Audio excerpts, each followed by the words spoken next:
Nós vamos abrir a palavra de Deus agora aí em Atos, no capítulo 4. Eu quero ler apenas um versículo com você, o versículo 32. Mas eu quero pedir que, se possível, você deixe sua Bíblia aberta para acompanhar os outros textos que vamos ler aqui no decorrer desta pregação. Então, Atos capítulo 4, verso 32, diz assim a palavra do Senhor: da multidão dos que creram, era um o coração e a alma. Ninguém considerava exclusivamente sua nenhuma das coisas que possuía. Tudo, porém, lhes era comum. Vamos orar? Senhor, nosso Deus e nosso Pai, louvado e engrandecido seja o teu santo nome. Tu és um Deus bendito e maravilhoso, e pedimos agora que não eu, mas o teu Espírito fale ao nosso coração, e que o Senhor, através da vida da igreja cristã primitiva, nos estimule a uma vida, ó Pai, semelhante, cheia do Espírito Santo e que cumpra a tua vontade. E que todos os empecilhos para que essa mensagem chegue ao coração do teu povo, ó Pai, que caiam por terra agora, em nome de Jesus. Amém, amém e amém. Amados irmãos, o que nós já vimos até agora? Nós vimos que Lucas, o médico amado, conforme Colossenses capítulo 4, verso 14, que fazia parte da companhia missionária do apóstolo Paulo, ele escreve, ele é o autor não só do livro de Atos, como também do Evangelho de Lucas, né?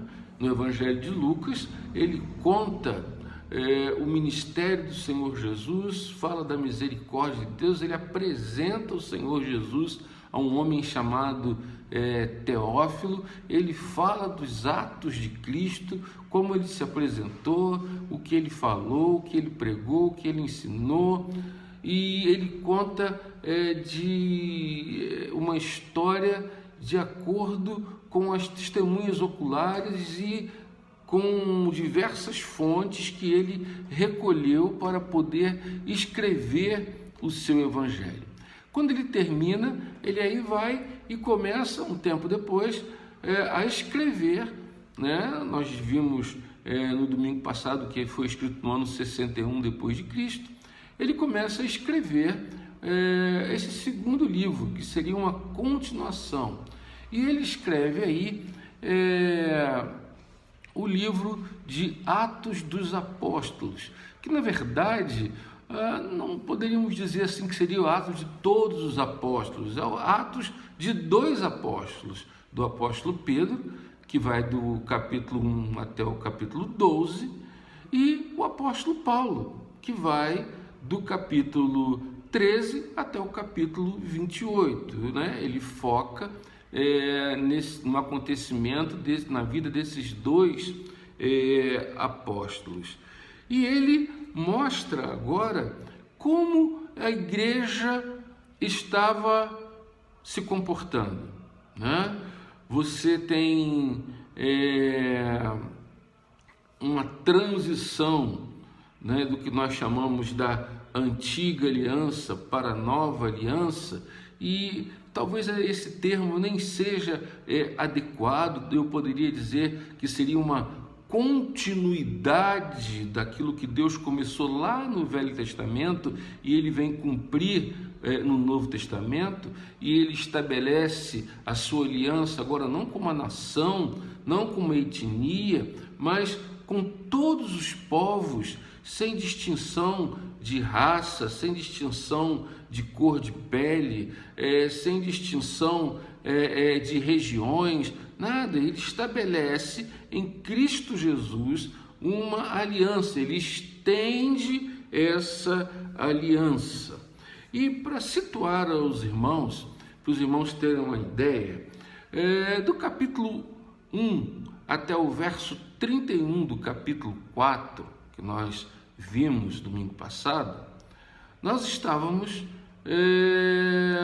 no ano 29 depois de Cristo, né? E acontece que nesse período, entre o capítulo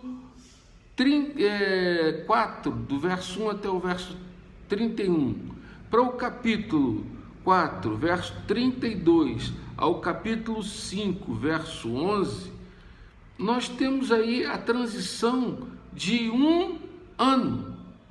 Ou seja, nós estamos agora no ano 30 depois de Cristo. Nós passamos aí um ano depois daquele momento em que os apóstolos foram interrogados, foram presos e depois foram soltos da cura daquele coxo. Passou-se um ano. E agora, um ano depois, né, nós olhamos a igreja do Senhor Jesus e nós observamos no sermão de domingo passado a vida externa da igreja. E agora nós vamos contemplar a vida interna da igreja.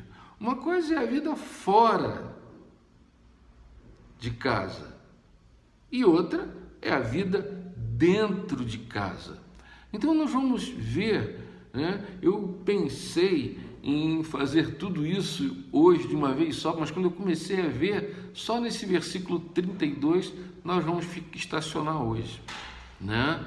Então, para os irmãos terem uma ideia, nós vamos fazer isso. Vamos ver como a igreja agiu, né? Muitos gostam de usar esse termo, o modus operandi, né, interno da igreja, o modo de agir interno de uma igreja cheia do Espírito Santo. Como essa igreja agiu? Então nós vamos ver como era a dinâmica comunal da igreja. Nós vamos ver como era o culto dessa igreja e nós vamos ver como era a disciplina dessa igreja. Hoje nós vamos ver como a igreja era na sua dinâmica comunal, na sua comunhão. E quando nós falamos em comunal, nós falamos em comportamento. Como que a igreja reagia internamente às suas situações, quer positivas, quer negativas. Nós vamos ver que aquela igreja que há um ano atrás estava com 5.000 membros, só de homens, sem contar mulheres e crianças, agora ela passa de 5.000 para o registro de uma multidão. Como que os apóstolos fizeram no período de um ano para que essa igreja tivesse um propósito, como que essa igreja tivesse uma conduta, um comportamento, uma vida exemplar? Então, a primeira coisa que a gente tem que ver é que quando se fala em comunhão, em dinâmica comunal, nós temos que pensar na palavra comportamento. Ou seja, como a igreja se comportava diante daquele número gigantesco. Quais as influências externas que incomodavam a igreja internamente?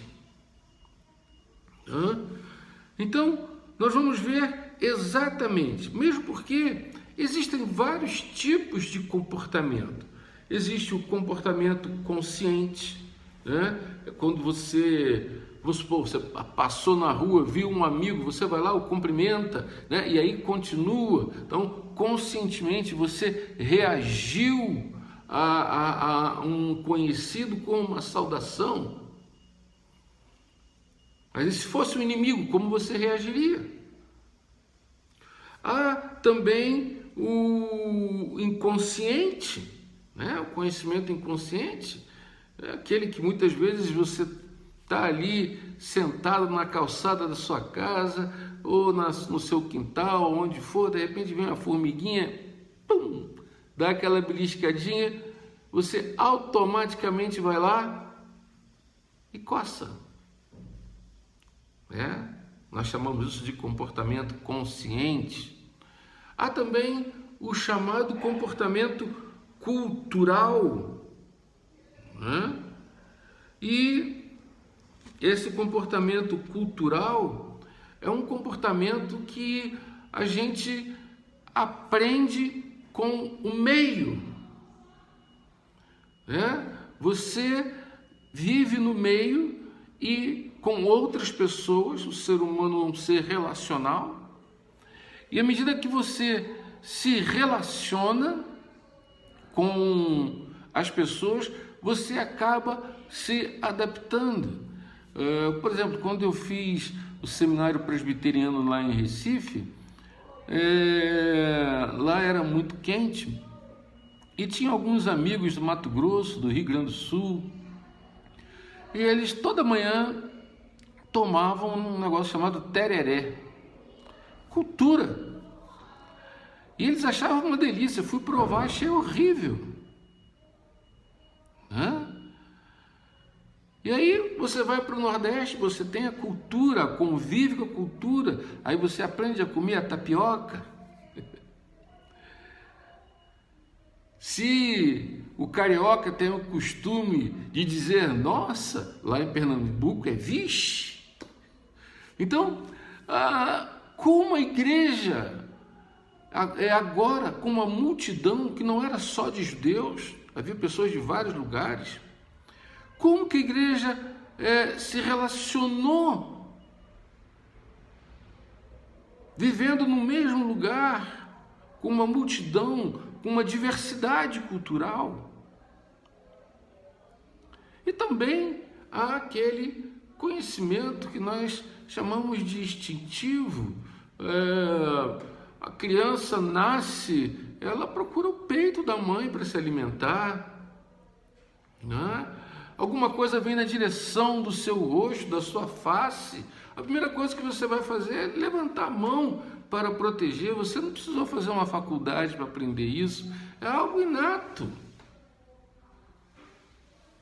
A mesma coisa do homem. Por que o homem se sente necessidade de se curvar diante de alguma coisa? Porque isso é algo inato, algo que está nele, porque foi criado por Deus, né? E aí há toda essa cultura que promove esse comportamento, né?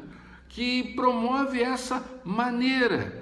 E é isso que nós temos que ver, como que a igreja reagiu diante de múltiplos contextos culturais, de vários tipos de comportamento dos aprendidos, dos inatos, das pessoas que agora estavam congregadas no mesmo lugar. O meu reitor era um holandês e ele me dizia o seguinte: Edson, me perdoe, nós holandeses temos tamanco de madeira e às vezes a gente pisa nas pessoas e nem sabe que está pisando, mas isso era cultural. Então, como a igreja reagiu a isso? Como as coisas aconteceram? E esses 17 versículos, que começa aí no verso 32 e termina no no verso 11 do capítulo 5 de Atos, tudo isso tem a ver com comportamento.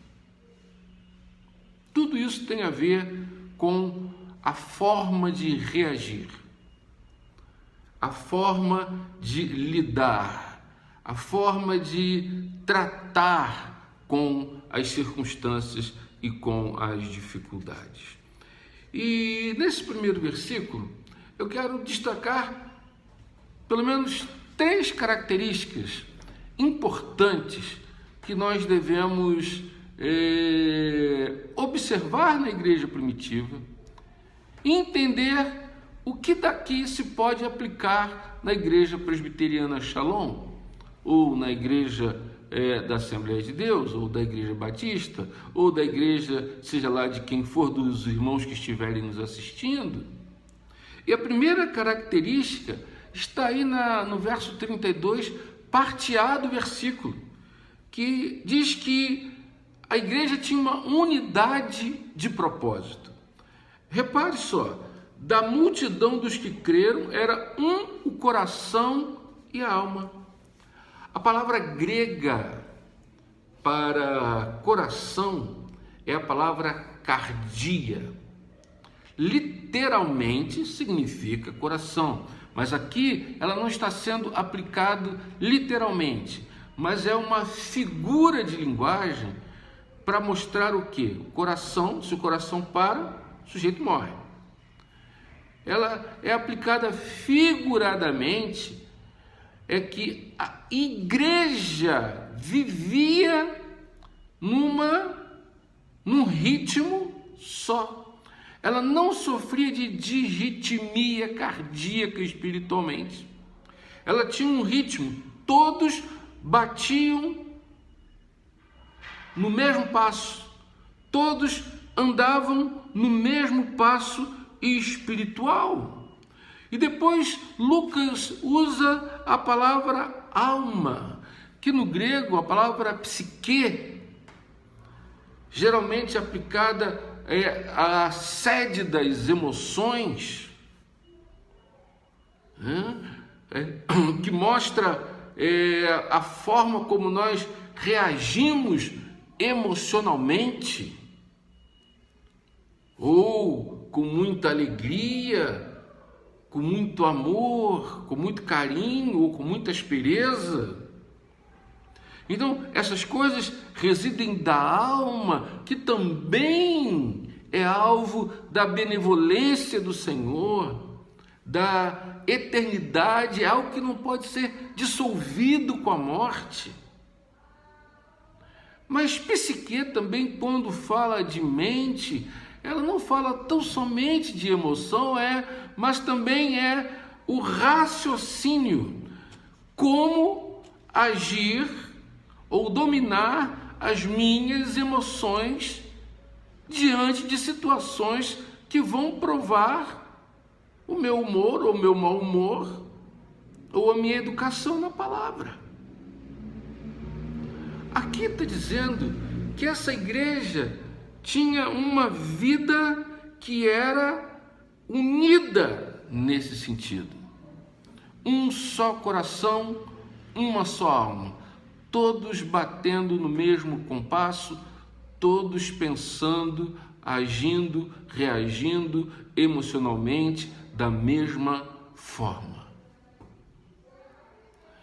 Eu confesso aos irmãos que isso aqui é um milagre. Como esses homens conseguiram fazer com que uma multidão de pecadores, apesar de lavados e remidos pelo sangue de Jesus, andassem dessa forma. Bom, a gente tem que fazer a pergunta, lógico, né? O que proporcionou esse estado de espírito dentro da igreja? A primeira resposta é lógica, e você sabe, você vai dizer o quê? Deus, claro. A primeira resposta lógica é Deus, né? Que Ele é a causa de todas as coisas. Bom, em segundo lugar, nós diríamos que a experiência que essa multidão teve com Cristo foi tão forte, ou seja, a maneira como a graça de Jesus atuou de forma salvadora na vida deles foi tão extraordinária que o comportamento deles se manteve equilibrado. Mas, em terceiro lugar, há um outro aspecto não menos importante que nós devemos considerar aqui, né? Que é a maneira como os líderes se conduziram à frente daquela multidão. A maneira como os líderes se conduziram, o que eles fizeram. Ou seja, a igreja primitiva, a primeira coisa que nós podemos depreender daqui é que eles tinham líderes fortes.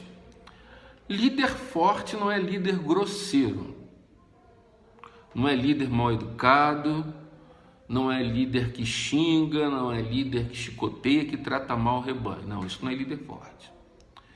O líder forte é um líder que conduz a igreja através da doutrina, através do exemplo, através da comunhão que ele tem com Deus e do seu desejo de, dentro da igreja, não buscar a sua própria glória, mas a glória de Jesus Cristo.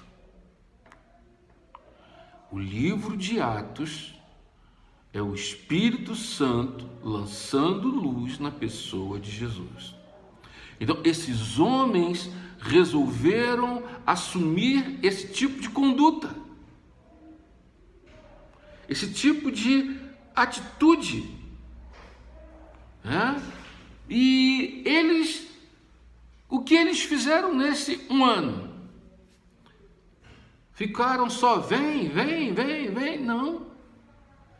Eles discipularam. O que é discipular? É educar na palavra aquela pessoa que recém chegou. Quando você chega na igreja, você fica meio perdido. Você fica, o que pode, o que não pode fazer, tal. Aconteceu comigo quando cheguei na igreja presbiteriana Betânia. Mas quando isso começou a acontecer comigo, veio um rapaz chamado Wellington, depois Valmir, me discipularam, me ensinaram, me treinaram, me prepararam para ser um líder. Depois eu perguntei, foi o pastor Caio Fábio que pediu para vocês fazerem isso? Ele disse, não. Nós vimos que você era novo e nós queríamos te ensinar as Escrituras. Às vezes as pessoas ficam esperando, né? Mas o líder, ele deve passar essa orientação para o rebanho. Né? E quando eu me refiro a líderes, eu estou me referindo a pastores, presbíteros, diáconos, líderes de sociedades domésticas, pessoas que desempenham algum cargo na igreja, são líderes e pastoreiam juntos o rebanho de Deus como um só corpo. Então, o que acontece? Eles fizeram um discipulado. Eles forjaram o caráter daqueles 5.000 ou mais, um ano atrás, um ano de discipulado. E aí, aqueles que foram treinados, foram treinando outros, e houve aquele efeito cascata. Ou seja, a formação do caráter das pessoas estavam indo através do exemplo, através da forma como aqueles líderes fortes se comportavam. Eles estavam ensinando a doutrina e a igreja estava absorvendo a doutrina, que é a parte teórica da fé, e estavam imitando a conduta, a parte prática da fé. Eles estavam imitando a reação dos apóstolos diante das situações.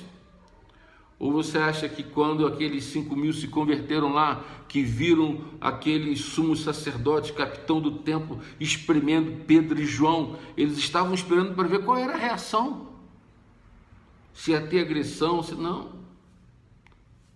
De forma serena, doutrinária espiritual, e a igreja viu aquilo e aprendeu aquilo.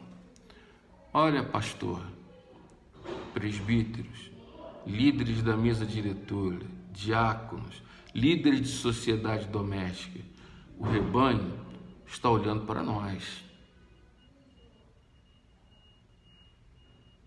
Está olhando para nós. A gente ensina de forma teórica, mas também ensina de forma prática através do exemplo. Como é que você vai pedir para que uma ovelha sua ore se você mal ora, mal lê a Bíblia? Os apóstolos estavam fazendo assim. E líderes fortes geram ovelhas fortes. Líderes que lideram por liderar promovem desarmonia e divisão na igreja. Sabe, tem gente que lidera porque você, puxa, me botaram aqui, agora não tem jeito. Não.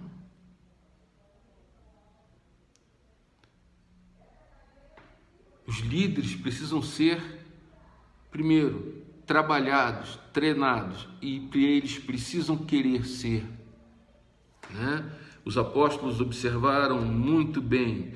Os líderes fortes, eles promovem a unidade.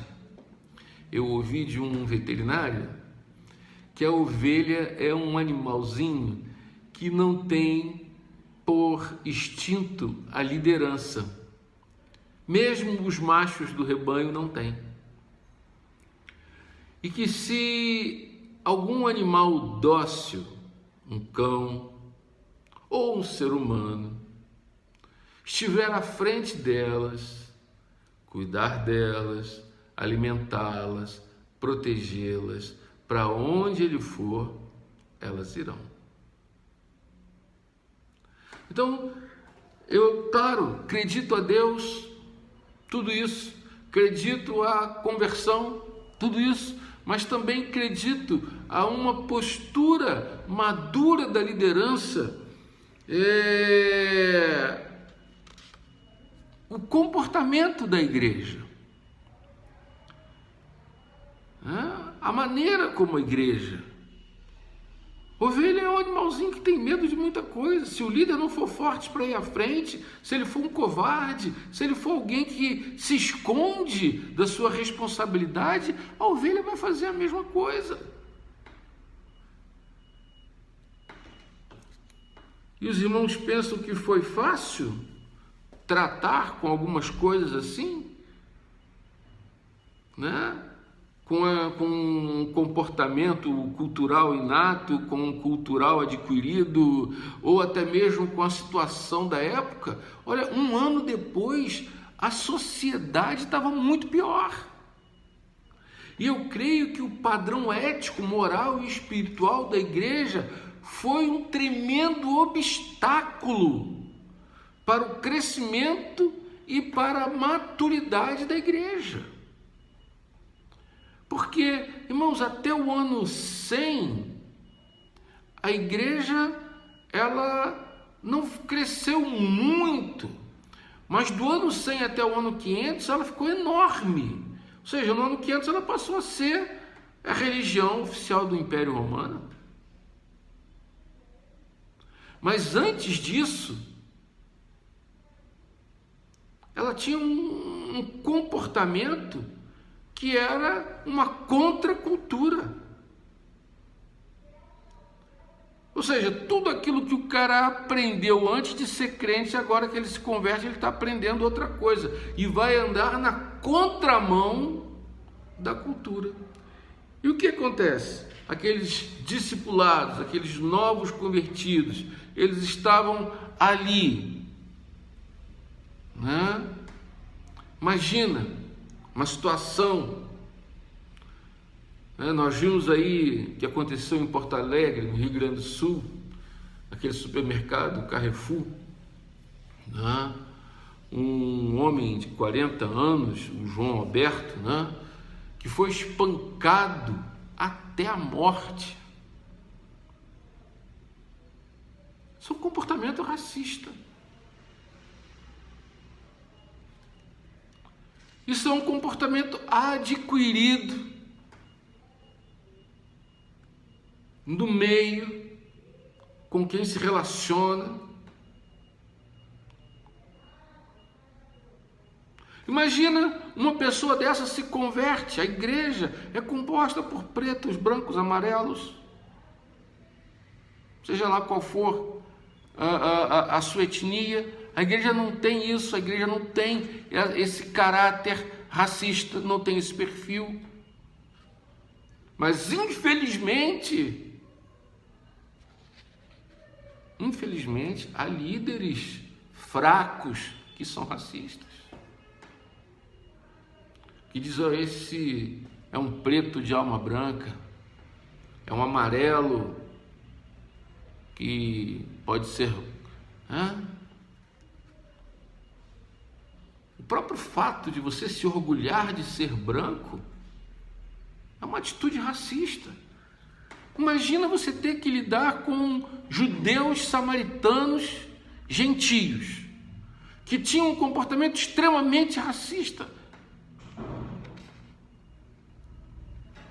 No momento onde as classes, tanto a alta como a classe mais baixa, estavam experimentando uma grande multiplicação da prostituição, da pedofilia, do adultério, do homossexualismo, da pornografia infantil, do acesso a espetáculos. Eles gostavam de ver aquela luta dos gladiadores, ou então luta de animais. Era uma sociedade do entretenimento, muito parecido com a sociedade atual, que é uma sociedade de entretenimento, de trabalho e de ganância. A igreja primitiva, ela tinha um só coração, um só pensamento, porque eles aprenderam à luz das Escrituras. E nós precisamos ensinar isso. Você precisa aprender isso teoricamente e de forma exemplar através da vida dos seus líderes.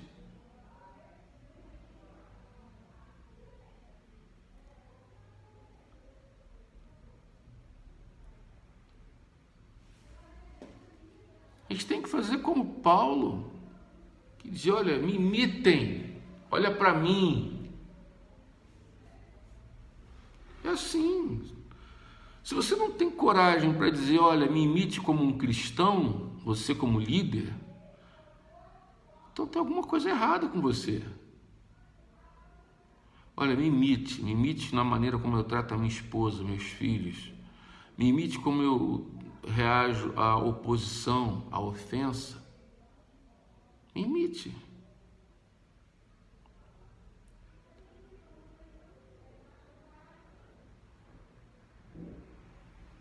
Não foi à toa que, quando Jesus levou cativo o cativeiro e foi assunto aos céus, ele distribuiu dons entre os homens, pastores, mestres, evangelistas, pessoas para cuidarem dessas ovelhas que vão sendo transformadas, que vão sendo tocadas, que vão sendo mudadas.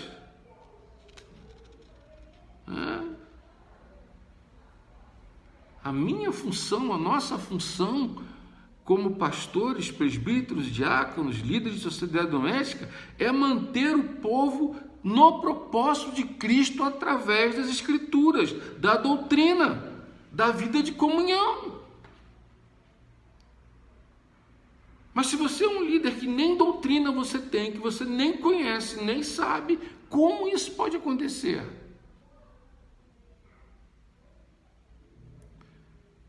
E aí acontece daquele negócio, a igreja nasce, cresce, atinge a maturidade, não experimenta essas coisas, começa a declinar, e aí depois de um tempo ela morre.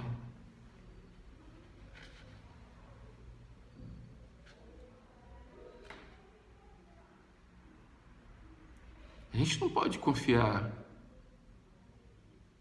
em deixar as nossas ovelhas comendo sozinho ou comendo pasto de alguém que tem alimentado de forma errada e inconveniente. Nós precisamos manter o povo na direção, no caminho, no propósito. E essa visão não era uma visão apenas da igreja primitiva, não. Ela viaja por todo o Império Romano. Vai para Filipos, que era a capital da Macedônia, ficava na estrada entre a Roma e Ásia. Ali, Paulo fundou uma igreja. E olha a mensagem que ele dá para a igreja aí no capítulo 2, verso 1 até o verso 4. Veja aí na sua Bíblia. Olha o que ele fala.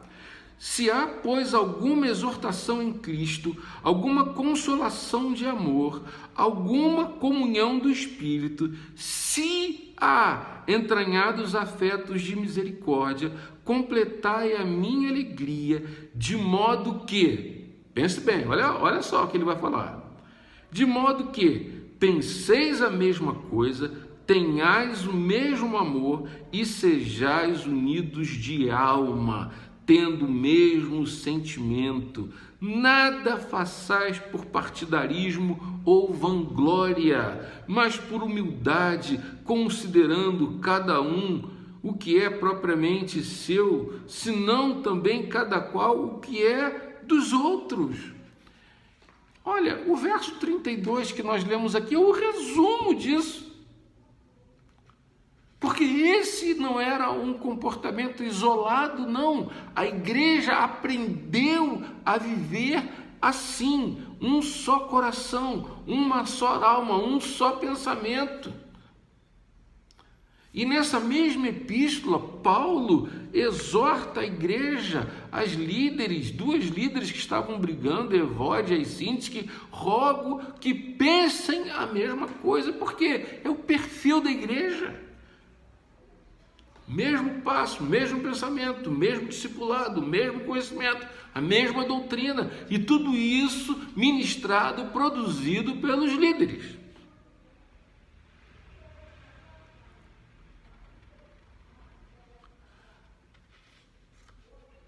Externamente, a igreja se comportou extraordinariamente, mas internamente há coisas que nós precisamos fazer. Mas infelizmente hoje a igreja no Brasil, ela se comporta mal, tanto dentro quanto fora do seu ambiente.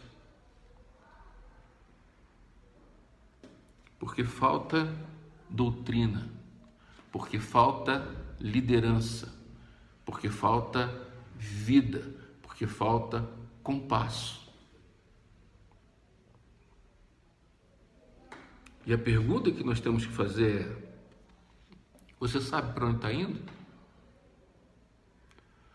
Para onde eu quero ir esse ano como igreja Shalom? Você conhece qual é o propósito de Cristo e da igreja? Será que eu, como pastor, deixei claro isso para você? Será que a mesa diretora deixou isso claro para você? Será que os diáconos deixaram isso claro para você? Será que as sociedades domésticas deixaram isso claro para você, ovelha?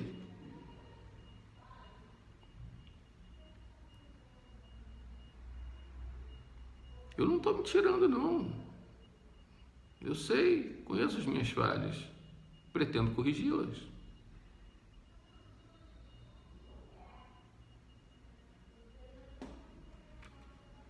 Será que nós, líderes, não precisamos nos perguntar se estamos sendo claros em unir o povo de Deus em um só coração e uma só alma? Nós temos que mirar o alvo é Cristo.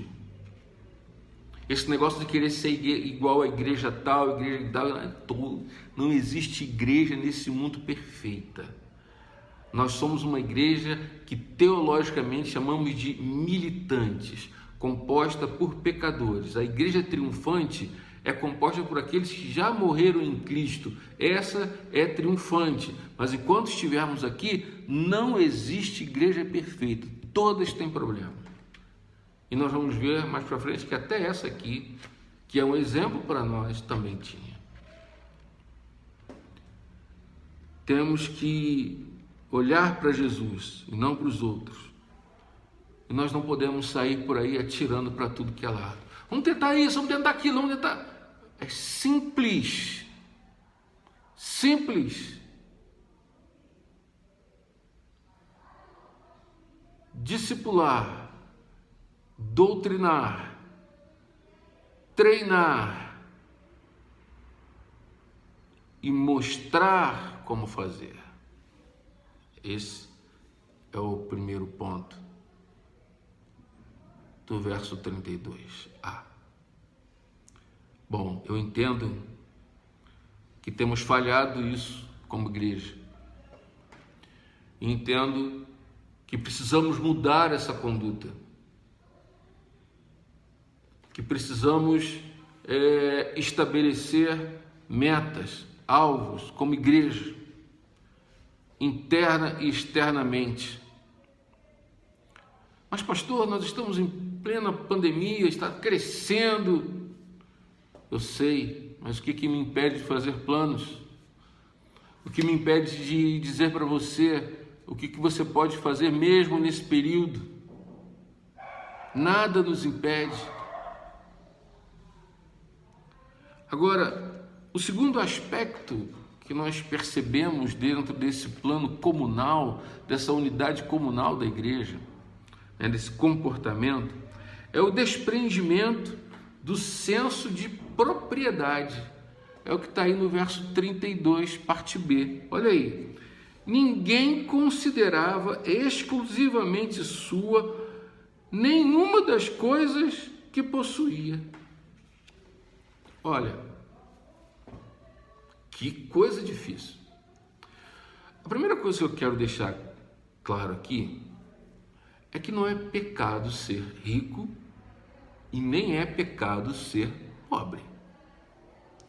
Deus escolheu uma família pobre de Nazaré, né, para cuidar do seu filho. Né? Então, não é pecado ser rico ou ser pobre. Segundo, que o desprendimento do senso de propriedade é um comportamento espiritual que precisa ser aprendido.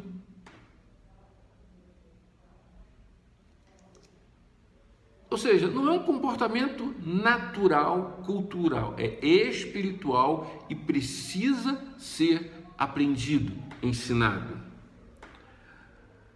Há pobres tão apegados aos bens que têm, quanto aos ricos, que também são apegados. Ambos nunca estão saciados. Mas esse aqui é o comportamento do mundo. Da igreja deve ser outro.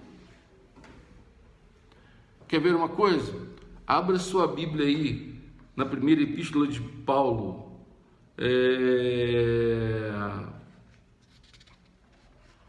No capítulo 6. Primeira epístola de Paulo. Enquanto eu vou abrindo a minha Bíblia aqui, você abre a sua aí.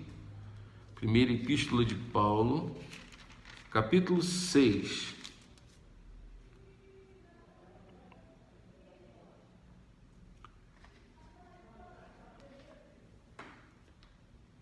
Versos de 6 até o verso 10. Olha o que diz aí. De fato, grande fonte de lucro é a piedade com o quê? Contentamento. Porque nada temos trazido para o mundo, nem coisa alguma podemos levar dele. Tendo sustento e com que nos vestir, estejamos contentes. Gente, esse era o espírito da igreja primitiva.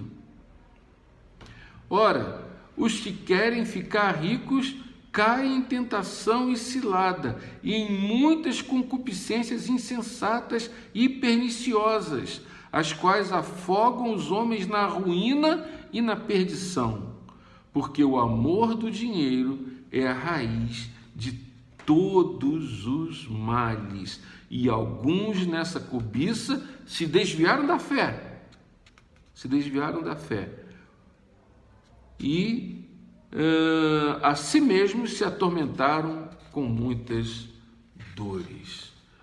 Que coisa horrível quando a gente percebe que há pessoas que vêm para o ministério, vêm para a igreja, porque não estão interessadas na piedade, mas querem ficar ricas.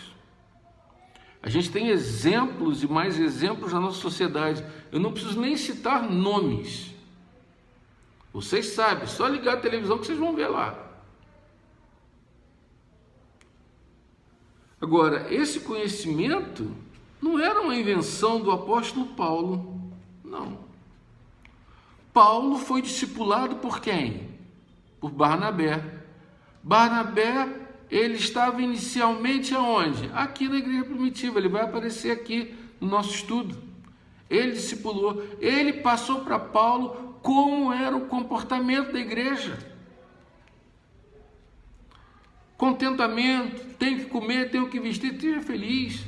Ah, mas eu não tenho aquela televisão de 55 polegadas.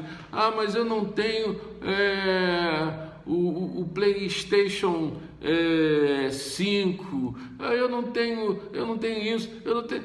Gente, não é hora disso. Tendo o que comer, o que vestir. Era isso que estava na mente da igreja. Porque ela tinha uma visão de si mesma como sendo um corpo peregrino, que caminhava, que ia, que andava. Hoje, as igrejas, elas estão encerradas nos seus templos, e agora com essa pandemia, dentro de casa. Então, uma igreja que não tem um senso de visão missionária, ela é uma igreja que quer.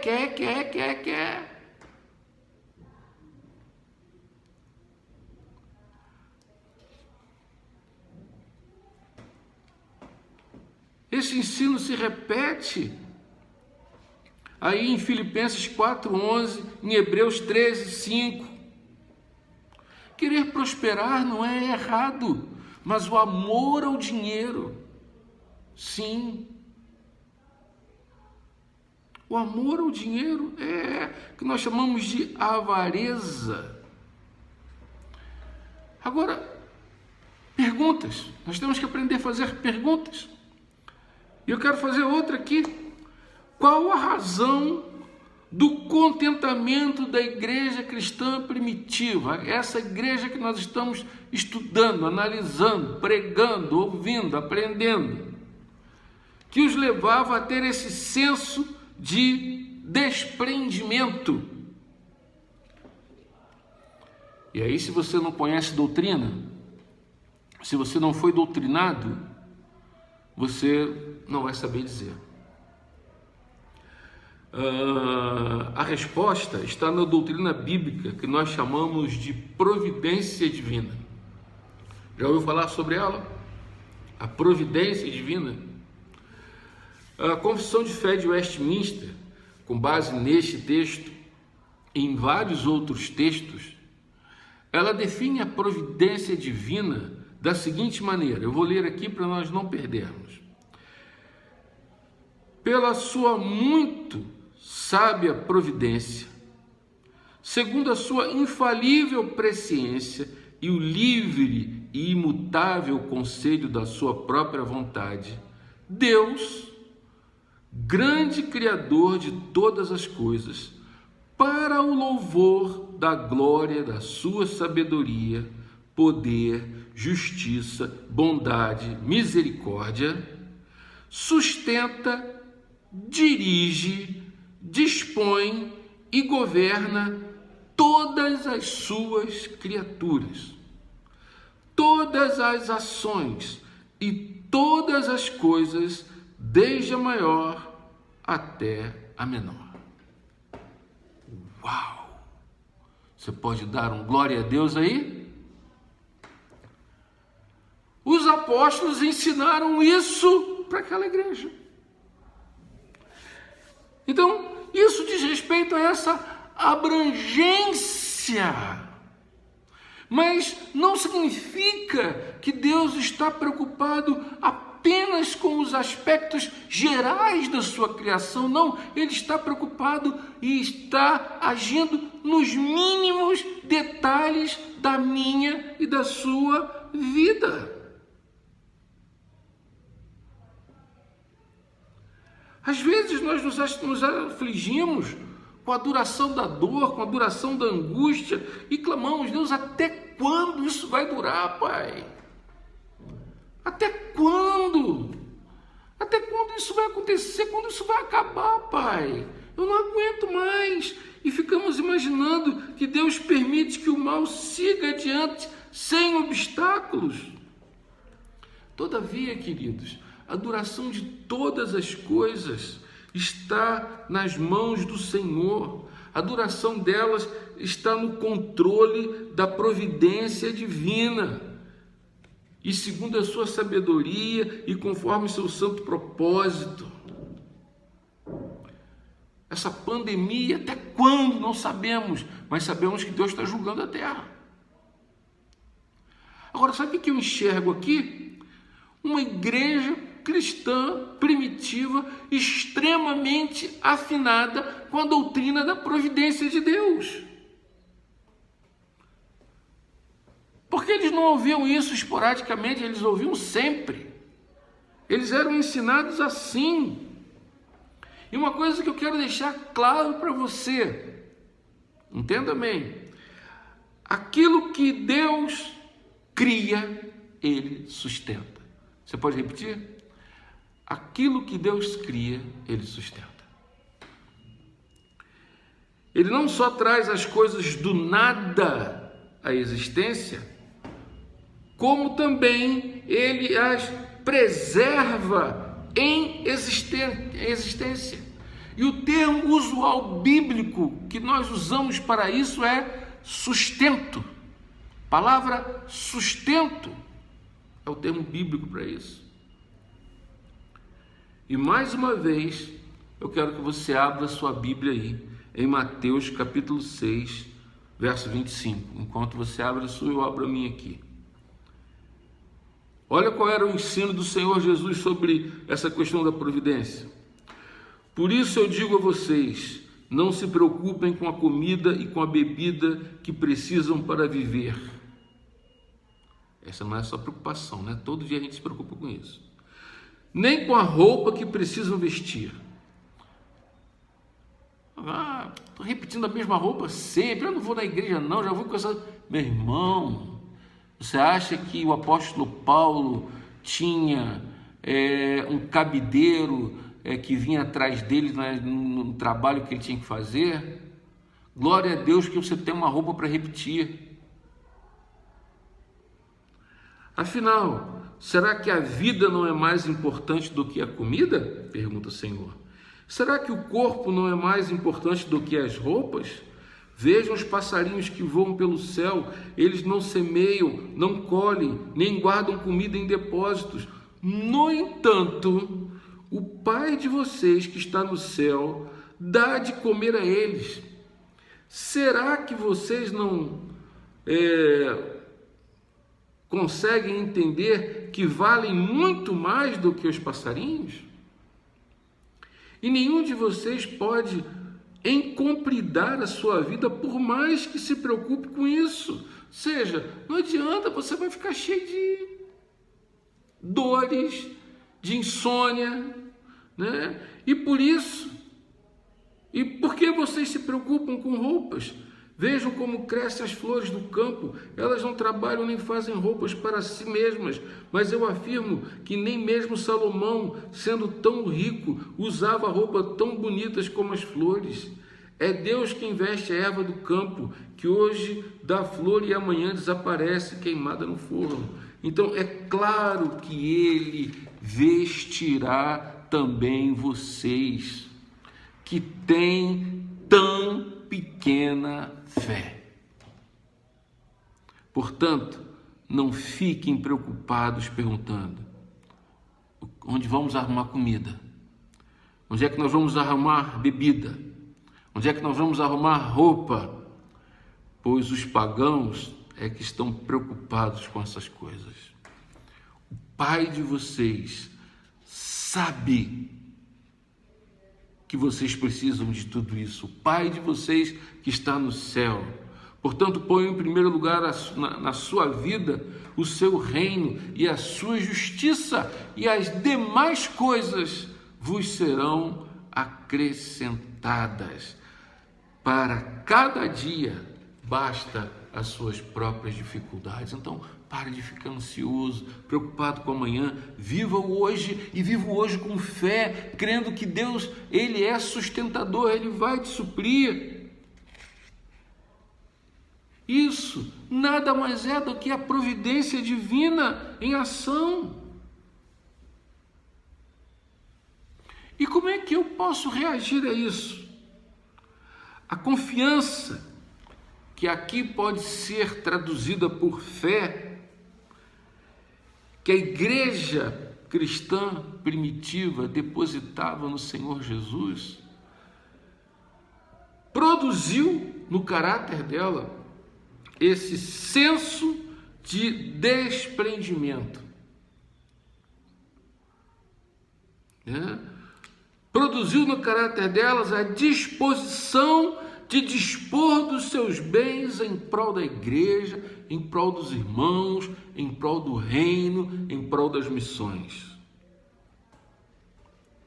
Olha, se eu e você não formos tomados por essa confiança, por essa fé no Senhor, se nós não manifestarmos essa certeza de que Deus vai nos sustentar, jamais seremos capazes de entendermos que somos apenas mordomos daquilo que Deus nos tem dado. As propriedades que estão no seu nome, o seu carro, o seu salário, tudo foi Deus que te deu. E disse: tome conta de mim, para mim, tome conta para mim, administre para minha glória.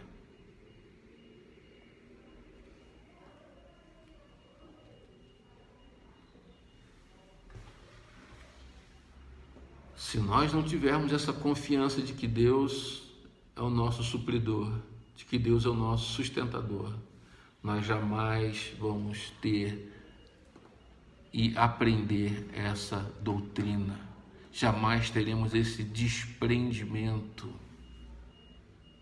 Saber de que o que eu tenho, na verdade, não é meu. Eu apenas sou mordomo sobre algo que Deus deixou comigo. A terceira e última característica é a disposição de compartilhar, verso 32, parte C. Aqui na Bíblia Revista e Atualizada e também na revista Nova Tradução na Linguagem de Hoje, não fica claro isso, mas eu peguei o Novo Testamento em hebraico e peguei a tradução, e a tradução literal em hebraico, lembrando que o Novo Testamento foi escrito em grego, mas existe o Novo Testamento em hebraico também. E eu peguei aqui o Novo Testamento em hebraico e peguei a tradução aqui, e olha como ficou. Verso 32. Todos os crentes tinham um coração e uma alma, e ninguém reivindicava suas posses. Todos, porém, partilhavam o que possuíam. Diferente, lá de Atos 32, da versão que diz, olha, tudo, porém, lhes era comum. Eu gosto mais dessa tradução, que usa a palavra partilhavam, compartilhavam. Então, eles tinham não só um propósito de viver segundo a vontade de Deus, eles tinham não somente um senso de desprendimento de propriedade, mas eles tinham ainda a disposição de compartilhar o que possuíam. Compartilhar aquilo sobre o qual eles exerciam a mordomia, o governo. Né? Agora, isso só é possível em razão das outras características. Evidentemente, isso aqui acontece simultaneamente. Nós estamos dissecando uma característica que ocorre simultaneamente. Isso aqui não é isolado, não é uma característica isolada. Tudo isso aqui, essas três características, elas ocorrem simultaneamente. Aqui eu estou apenas dissecando, né? Ou seja, esse senso de compartilhar. A esse ato de compartilhar, esse ato de misericórdia, de bondade, né? De espiritualidade, é chamado na teologia, doutrinariamente, e aí ocorre de novo, se você não conhece, precisa conhecer, é chamada da comunhão dos santos. E a Confissão de Fé de Westminster, ela também elaborou, com base nesse e em outros textos da Bíblia, uma definição que eu quero passar para vocês aqui. Eu vou ler, para que não se perca nada.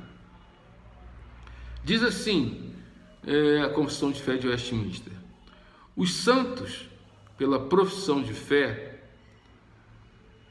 estão obrigados, por amor, a socorrer uns aos outros em coisas materiais, segundo as suas várias habilidades e necessidades. E esta comunhão, conforme Deus oferecer ocasião, deve estender-se a todos aqueles que em qualquer lugar invoquem o nome do Senhor Jesus. Que doutrina linda! Doutrina da comunhão dos santos. Mostra que eu devo socorrer. Um cristão, ele tem o dever, em amor, de socorrer outros.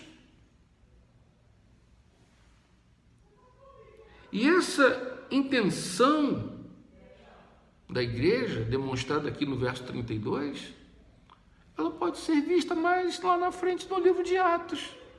Quer ver uma coisa? Abra sua Bíblia aí em Atos capítulo 11. Atos capítulo 11. Olha aí, verso 27. Olha o que diz a palavra de Deus. Naqueles dias desceram alguns profetas de Jerusalém para Antioquia. E apresentando-se um deles, chamado Ágabo, dava a entender pelo Espírito que estava para vir grande fome por todo o mundo, o qual sobreveio nos dias de Cláudio, que foi o imperador. Os discípulos, cada um, conforme as suas posses, resolveram enviar socorro aos irmãos para os irmãos que moravam na Judéia, ou seja, os irmãos pobres que estavam passando necessidades lá.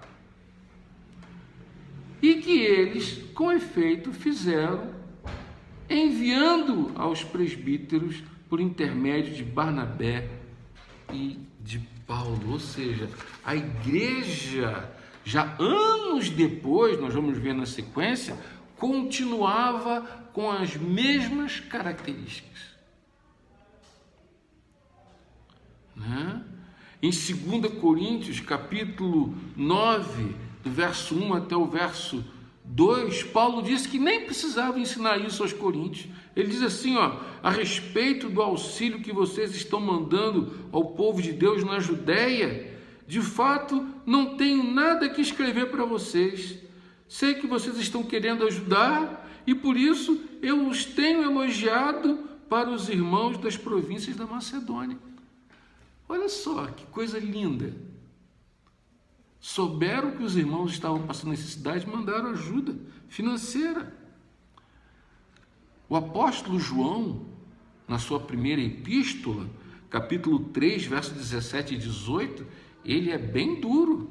Ele diz assim: se alguém tiver recursos materiais e vendo seu irmão em necessidade, fechar o coração. Olha só, a igreja primitiva não tinha coração fechado, nem mente fechada, era um coração e a alma, e a mente.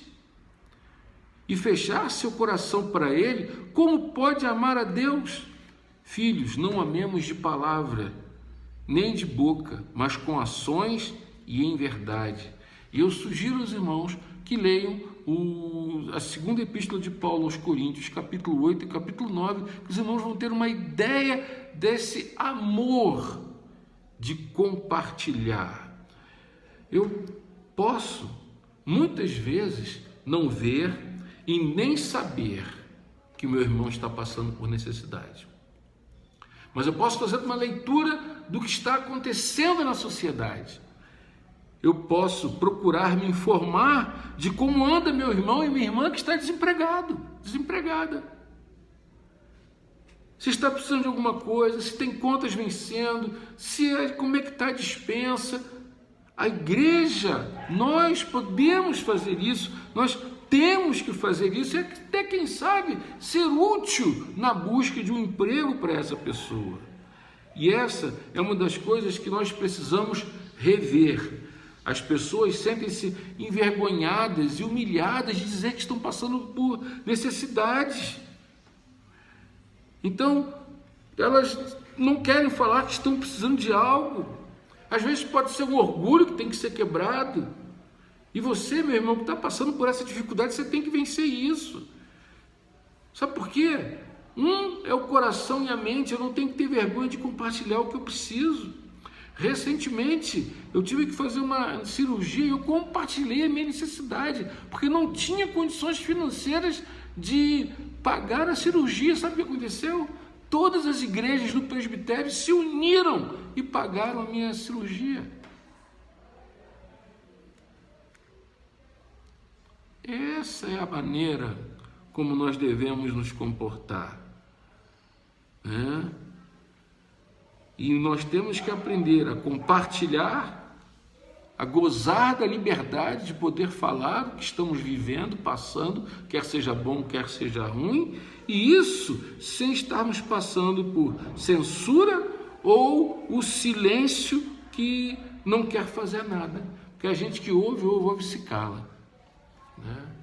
Concluindo, é importante nós entendermos que aqueles irmãos lá da igreja primitiva, eles eram tão humanos quanto nós. Nós não podemos atribuir a eles nenhuma extraordinariedade. Não podemos. Eles apenas fizeram o que o Senhor Jesus mandou. Tiago, irmão do Senhor, ele disse a mesma coisa a respeito do profeta Elias, lá em Tiago capítulo 5, verso 17 e 18, ele diz: olha, irmãos, o profeta Elias era um ser humano como nós. Verdade, mas tinha comunhão com Deus. Ele diz, ele orou com fervor para que não chovesse, e durante 3 anos e meio não choveu sobre a terra. Depois orou outra vez, e então choveu e a terra deu a sua colheita, mas ele era um ser humano. E nós podemos gozar disso da mesma forma. O que fazia deles seres ou pessoas especiais? A conduta que eles assumiram. Após terem sido alvos da graça do Senhor, a conduta. Mantiveram-se fiéis à doutrina, à palavra, praticaram, exerceram, aprenderam. Hoje, nós vimos como a igreja se comportou, ou como a igreja se relacionava ali dentro. Nós vimos a vida relacional da igreja. No próximo domingo nós vamos ver sobre o culto, como era o culto da igreja primitiva. Olha, nós vamos ter uma surpresa. Mas, Antes de dar a bênção apostólica, eu preciso aplicar esse sermão. E eu quero aplicar fazendo 3 perguntas. A primeira é: o que Deus exige de nós à luz desta mensagem? Eu não posso apenas terminar dizendo que eu vou falar domingo que vem, eu tenho que aplicar isso. Primeiro, eu quero dar uma palavra para os líderes, e eu estou incluído entre eles. O que estamos deixando de fazer e ser?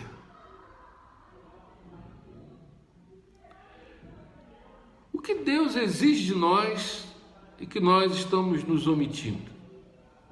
Queridos, cabe a nós estarmos unidos à frente do rebanho, ensinando, doutrinando, discipulando e treinando novos líderes. Porque se eu treino uma pessoa, porque nós não vamos viver para sempre, para ficar no meu lugar, eu não vou precisar ficar perguntando para quem quer ser. Eu já vou ter gente treinada para isso. Então, eu tenho que treinar alguém para o meu lugar. Você tem que treinar, líder, alguém para o seu lugar. É nossa responsabilidade. Nós não podemos jogar isso para as ovelhas, né? Cabe a nós. Além disso, nós temos que ser exemplos de cristãos, de como agimos e reagimos diante de situações positivas e negativas. Está pensando que você não é visto no trânsito? Está pensando que você não é visto brigando com o cara lá da farmácia? Que você não devolve o troco que deveria devolver? Todos nós estamos sendo vistos. E de acordo com como nós tratamos as nossas esposas, os nossos filhos, os nossos amigos, os nossos vizinhos. Agora, uma palavra para a igreja também. Essa mensagem exige o que de você, meu irmão, minha ovelhinha querida, meus filhos, né? Olha, exige que estejamos unidos de alma, de coração, no mesmo compasso, que venhamos a obedecer à direção da liderança, ao ensino, à doutrina, ao discipulado, que nos submetamos ao treinamento, que nos apresentamos para ser alguém que vai ajudar, que vai ser líder.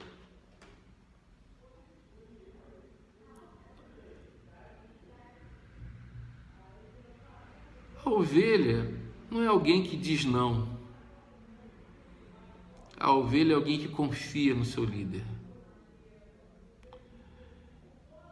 Se você anda dizendo não para as orientações dos pastores, dos presbíteros, dos diáconos, dos líderes de sociedade doméstica, é porque talvez esteja na hora de você ser treinado para ser um líder, para trazer uma visão de ajuda. Tá? Dizer não por dizer, por pirraça, então você precisa de disciplina. Né? Então é isso. Essa é a primeira pergunta. É o que Deus exige de nós como líderes e que Deus exige do rebanho. A segunda pergunta que eu faço aqui é: o que nos impede de fazermos o que Deus exige de nós à luz desta mensagem? O que me impede de fazer tudo isso que eu acabei de falar aqui agora? Só tem uma resposta. Por causa do pecado, nós não podemos praticar o que é exigido. Nós esbarramos em nós mesmos, nós esbarramos nos nossos erros, nós esbarramos no nosso egoísmo, nós esbarramos na tendência de só pensarmos em nós mesmos e os outros que se danem. Essa é a verdade. Então, eu e você, nós não podemos cumprir o que essa mensagem exige por causa do nosso pecado. E aí isso me leva a fazer a terceira e última pergunta: como cumprir o que Deus requer de nós à luz dessa mensagem? Também só tem uma resposta: só poderemos cumprir através de Cristo. Cristo cumprirá estas exigências perfeitamente através de mim, por meio da minha comunhão diária com Ele. Eu só posso cumprir essas exigências se Cristo cumprir através de mim. E essa ação de Cristo através de mim acontece por meio de uma comunhão diária com Ele, na leitura, na oração e numa vida de santificação, de proximidade com Deus. É como disse o apóstolo Paulo em Gálatas 2:20. Assim, já não sou eu quem vive, mas Cristo é quem vive em mim. E esta vida que vivo agora, eu vivo pela fé no Filho de Deus que me amou e se deu a si mesmo por mim. Isso é um conforto para nossas almas. Amém. Você promete diante de Deus que você vai pensar nisso, que talvez você tenha que ouvir essa mensagem de novo. Olha, precisamos todos de uma transformação, de uma mudança. E eu vou orar agora, pedindo a graça de Deus, e em seguida ministrarei a bênção do Senhor e estaremos despedidos. Senhor, nosso Deus e nosso Pai amado, louvamos a Deus pelo exemplo que vimos na igreja primitiva e que foi registrado pelo teu servo Lucas no livro de Atos, e que nos aponta o caminho que devemos seguir. Mas tantas vezes, diante de tais exigências, esbarramos nos nossos próprios pecados, nas nossas próprias impossibilidades. Mas pedimos, Senhor Jesus, que o Senhor venha cumprir todas essas exigências através de nós, através de uma vida entregue, consagrada, disposta no teu altar para louvor da tua glória. Guarda o teu povo, guarda a tua igreja, preserva-os do mal físico e do mal espiritual, e que haja em nosso coração a disposição de te servirmos desta maneira como aprendemos hoje, pois assim nós oramos, em nome de Jesus. Amém. E que a graça do Senhor Jesus, o amor de Deus nosso Pai e as consolações do Santo Espírito seja sobre vós, povo de Deus em Shalom, e sobre todo o povo de Deus, espalhado por toda a face da terra, não somente hoje, mas para todo sempre. Maranata! Ora vem, Senhor Jesus. Que Deus te abençoe e te dê uma ótima semana para louvor da glória do Senhor. Até domingo que vem, quando vamos falar sobre o culto da igreja primitiva. Que Deus te abençoe.